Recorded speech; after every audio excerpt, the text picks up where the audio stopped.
พอแล้วพี่น้องคนเล่ารุ่นใหม่วิสัยทัศน์สุดล้ำเลยพี่น้องในระยะเวลาหลาย10 ปีมานี่แอดมินเห็นคนนี่คนเดียวเนาะเป็นคนแรกคนทำอิฐเลยที่มีวิสัยทัศน์แบบนี้คือหนุ่มเล่าคนนี้เนี่ยเราตอบคอมเมนต์คนที่มาคอมเมนต์ว่าโอ้อเมริกาดีจังไดเขาก็ตอบได้อย่างดีมี4ข้อเหลือเบี้ยงมาอย่างดีสำหรับคนลาวเฮาถึงว่าสิมีน้อยนึงก็อย่าเนาะพี่น้อง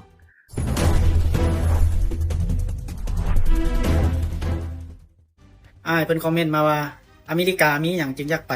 มันมีอยู่4ข้อหลักๆเนาะที่คนอยากไปอเมริกาข้อที่1ไปเพื่อเฮ็ดเวียกเฮ็ดงานสร้างรายได้ว่าหยังเพราะว่าประเทศอเมริกาค่าแรงมันสูงคนก็เลยอยากไปข้อที่2ไปเพื่อการศึกษาพัฒนาตนเอง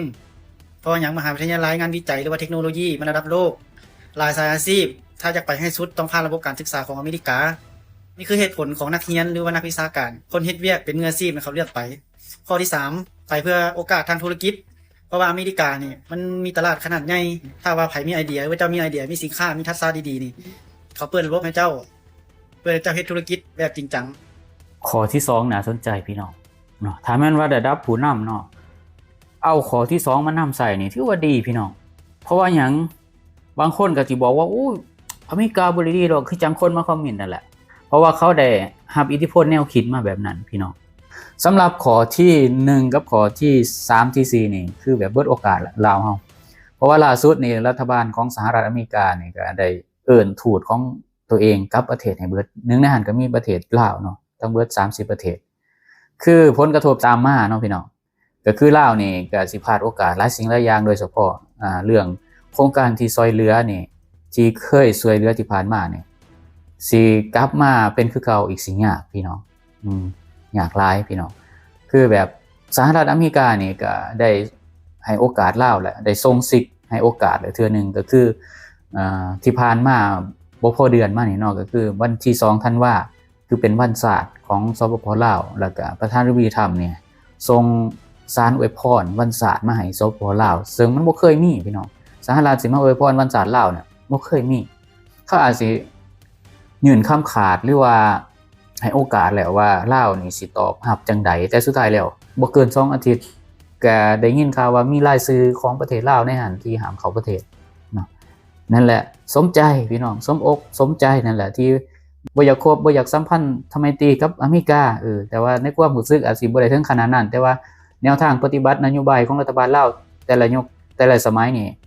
บ่ได้เอาหยังเอาแต่ 2-3 ประเทศจีนรัสเซียเวียดนามแค่นั้นทั้งที่ว่าทั่วโลกเขา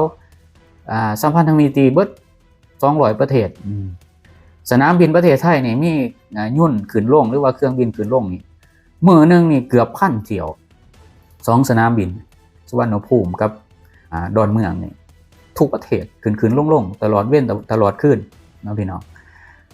แต่ว่าสำหรับลาวนี่มื้อนึง30เที่ยวนี่ถือว่าหลายล่ะถือรวมเบิดทั้งภายในประเทศทั้งนอกประเทศนี่แหละต่างกันแห้งนี่แหละคือเบิดโอกาสล่ะคือแบบโครงการช่วยเหลือหยังก็บ่เหลือพี่น้องแต่ว่าในระยะเวลา40-50ปีนี่ที่ผู้นำลาวเอาสูตรของสังคมนิยมมานำใส่นี่ประเทศพัฒนาไปฮอดไสแล้วพี่น้องถ้าเทียบกับหลักสูตรอเมริกาเนาะญี่ปุ่นเกาหลีใต้เนี่ยมีหยังมีแบรนด์สินค้าผลิตภัณฑ์ให้มีโทรศัพท์ให้มีค่ายรถให้มีเครื่องใช้ไฟฟ้าให้นั่นให้นี่เนาะจนแบบสร้างประเทศภายใน70ปีเจริญเนาะพี่น้องเนาะเจริญไปไกลแห้งพี่น้องสิงคโปร์นี่คือกันเอาหลักสูตรของอเมริกาเวียดนามก็คือกันพี่น้องถึงแม้ว่าเวียดนามเขาสิเป็นสังคมนิยมแต่ลึกๆแล้วเขามีทุนนิยมแฝงเข้ามาในหันเขาส่งลูกส่งเต้าไปเรียนอยู่อเมริกาเนาะเขามีสัมพันธไมตรีกับอเมริกาเฮ็ดธุรกิจจนเฮ็ดให้ประเทศเวียดนามเจริญคือแบบรถที่เขาผลิตเองรถไฟฟ้าของเวียดนามก็มีพี่น้องเนาะคนเวียดนามได้รับอิทธิพลแนวทางในความคิดเนาะการบริหารนี่ยังก็แล้วแต่ถึงแม้ว่าเขาสิเป็นสังคมนิยมแต่มันเป็นทุนนิยมแฝงในหันนำบ่แน่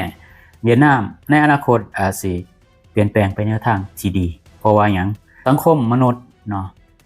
มันก็ไปตามแนวทางเนาะวิวัฒนาการที่มันบ่ฟื้นกับสังคม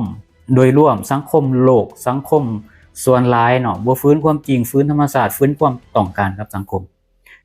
คนลาวบางคนเนาะก็ยังสิคิดจมปากอยู่ว่าอเมริกามาอุกฮาน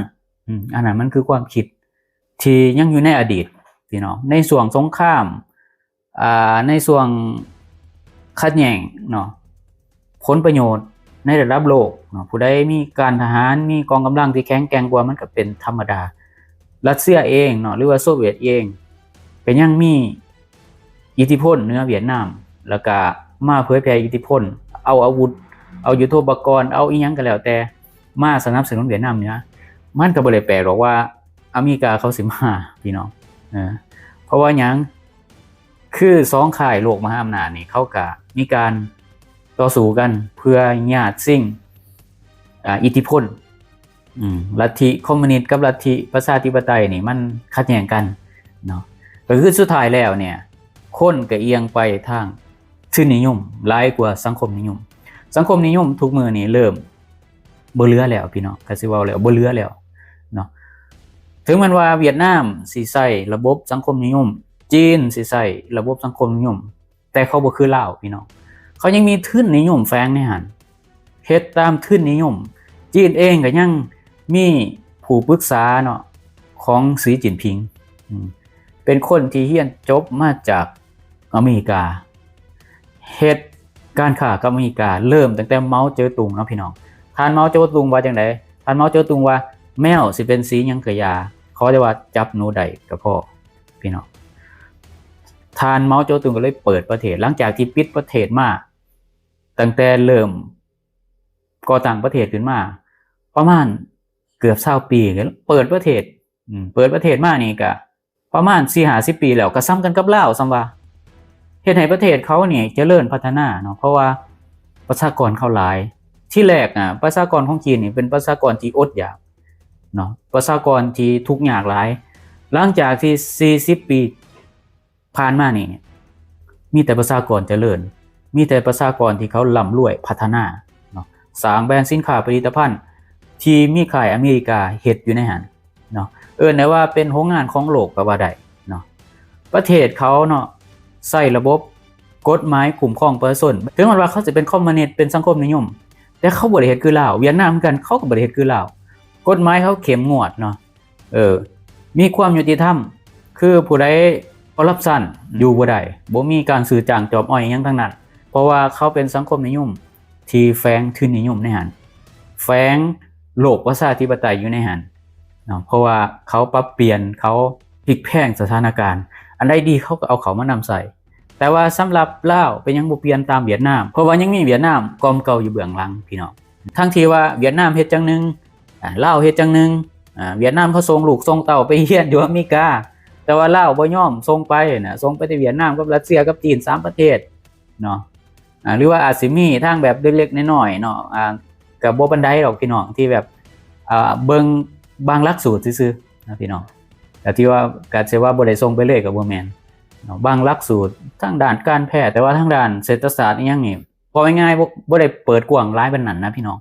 ก็เลยเฮ็ดให้ลาวนี่บ่ได้ก้าวผ่านไปไสแล้วก็ยังตกอยู่ในใต้อำนาจของจีนของเวียดนามเวียดนามนี่เขาพยายามเสี่ยมซ้อนให้ลาวนี่ใส่ความคิดแบบเดิมๆเนาะเพราะว่าหยังเพราะว่าเขาสิได้ควบคุมง่ายเขาควบคุมง่ายแล้วเขาก็เห็นว่าลาวบ่ก้าวผ่านไปไสแล้วเขาก็สิได้ทรัพยากรของคนลาวของประเทศลาวเพราะว่าผู้นำลาวเนี่ยถ้าแม่นว่าความคิดบ่ได้ก้าวไปไสเนาะย่านโลกเสรีมาลุกล้ำย่านถูกกลืนกินย่านเสียอำนาจก็มีประเทศเรานี่แหละคอยอยู่เบื้องหลังแล้วก็ให้ความคิดแบบเพื่อว่าหยังเพื่อว่าตัวเองสิได้ควบคุมทางอำนาจทางทหารอำนาจทางเศรษฐกิจก็ถือได้ว่าความคิดของหนุ่มลาวคนนี้เนี่ยไปไกลแล้วถือว่าถือตามหลักสูตรของสังคมปัจจุบันพี่น้องโอเคสำหรับมื้อนี้ขอมุกขอบใจขอบคุณขอบคุณสำหรับ FC ทุกท่านที่ให้เกียรติเข้ามาติดตามฟังคำชมหรือกดไลค์กด Subscribe เพื่อสิบ่พลาดคลิปต่อไปพี่ต่อไปสำหรับมื้อนี้ขอกล่าวคำว่าสวัสดีครับสบายดีบาย